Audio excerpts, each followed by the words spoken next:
Welcome to Intelligence Gateway. Jenkins Certification Training Course. Lecture 3. In this lecture we will learn about Jenkins jobs and build automation. Introduction. Creating and configuring Jenkins jobs. Building and executing automated jobs. Configuring build triggers. Configuring build parameters. Conclusion. Introduction. Welcome everyone. Today, we will be discussing the exciting topic of creating and configuring Jenkins jobs, building and executing automated jobs, and configuring build triggers and parameters. This may sound like a mouthful, but fear not. We will be taking you through each step with clear language and detailed instructions.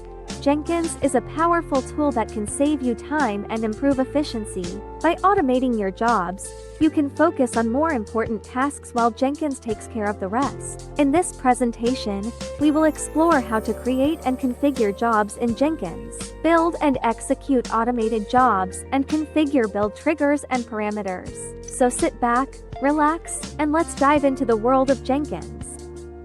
Creating and configuring Jenkins jobs. Creating and configuring Jenkins jobs is a crucial step in setting up your continuous integration and delivery pipeline. It allows you to automate your build, test, and deployment processes, saving you time and improving the quality of your software. To create a new job in Jenkins, click on the New Item link on the left-hand side of the screen. Give your job a name and select the type of job you want to create, for example, freestyle project, pipeline. Next, configure the job's settings, such as the source code management system, build triggers, and post-build actions. Finally, save your job and run it to ensure that it's working correctly. Building and executing automated jobs. Automated jobs play a crucial role in optimizing the software development lifecycle. Jenkins provides a powerful platform for building and executing automated jobs, which can save time and improve efficiency. By automating repetitive tasks such as testing and deployment, developers can focus on higher-level tasks that require human intervention. One example of an automated job is continuous integration, which involves automatically building and testing code changes as they are committed to a repository. This process helps catch bugs early in the development cycle, reducing the time and effort required to fix them later on. Another example is automated deployment, which involves automatically deploying code changes to production servers. This process can help reduce downtime and ensure that new features are released quickly and reliably. Configuring build triggers. Build triggers are an essential part of Jenkins job configuration. They allow you to specify when a build should be triggered, based on certain events such as code commits or schedule intervals. There are several types of build triggers available in Jenkins, including polling, CCM triggers, and webhook triggers. Polling triggers check for changes in the source code repository at specified intervals and trigger a build if changes are detected. CCM triggers work similarly but use hooks provided by the source code management system to detect changes. Webhook triggers are more efficient and can be used to trigger builds based on events outside of the repository, such as pull requests or issue updates. To configure build triggers in Jenkins, navigate to the job configuration page and select the build triggers section. From there, you can select the type of trigger you want to use and configure the necessary settings. It's important to choose the right type of trigger for your job and ensure that it's configured correctly to avoid unnecessary builds or missed triggers.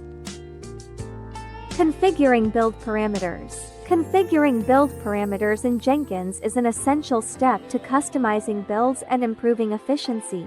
Build parameters allow you to specify values that can be used during the build process, such as version numbers or file paths. By configuring these parameters, you can create a more dynamic and flexible build process.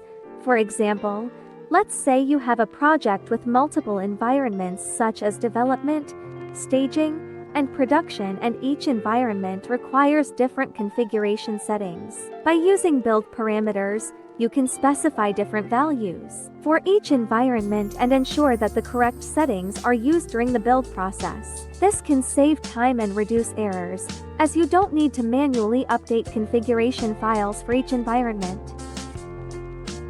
Conclusion. In conclusion, we have learned the importance of creating and configuring Jenkins jobs to automate our workflows. By doing so, we can save time and improve efficiency in our daily tasks. We also discussed the significance of building and executing automated jobs, which can be used in real-world scenarios to achieve better results. Additionally, we explored the concept of build triggers and how they can be configured in Jenkins to ensure that builds are triggered automatically when certain conditions are met. Finally, we talked about the importance of configuring build parameters to customize our builds and improve efficiency. As you move forward with your own projects, we encourage you to take what you have learned today and apply it to your own workflows. By using Jenkins to automate your processes, you can free up valuable time and resources, allowing you to focus on the tasks that matter most. Remember, the key to success is to constantly look for ways to improve and optimize your workflows. Thank you for joining us today, and we hope you found this presentation informative and helpful. Thanks for watching. For more information, like, comment, and subscribe our channel.